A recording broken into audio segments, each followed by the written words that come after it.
Un enfant revient de l'école avec une lettre à remettre à sa mère. Il lui dit « C'est mon maître qui m'a dit de te donner cette lettre, rien qu'à toi. » Sa mère prend la lettre, la lit en silence, puis se met à pleurer. Elle choisit alors de lire la lettre à son fils. « Votre fils est un prodige. Cette école n'est pas adaptée à lui, et nous n'avons pas de professeurs assez compétents pour le former. Vous devez le faire vous-même. » La maman se charge donc d'éduquer son enfant. Plus tard, son fils devient un scientifique célèbre. Il crée l'ampoule électrique, le télégraphe, le phonographe, la centrale électrique, la caméra, etc.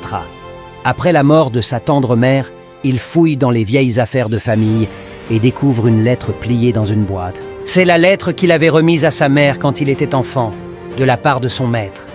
Elle disait ceci: « Votre fils est un idiot. Il est attardé. Il souffre d'une maladie mentale. Nous ne voulons plus de votre fils à l'école. » Cet enfant, c'était Thomas Edison, l'un des plus grands scientifiques, sinon le plus doué de son temps. Il pleure pendant des heures et il écrit ceci dans son journal. Thomas Edison était un enfant stupide et attardé, qui, grâce à une mère courageuse, est devenu le génie du siècle. Ceci illustre bien ce qu'on appelle l'effet Pygmalion, c'est-à-dire que la façon dont on perçoit un autre être humain influence sa réalité et son avenir.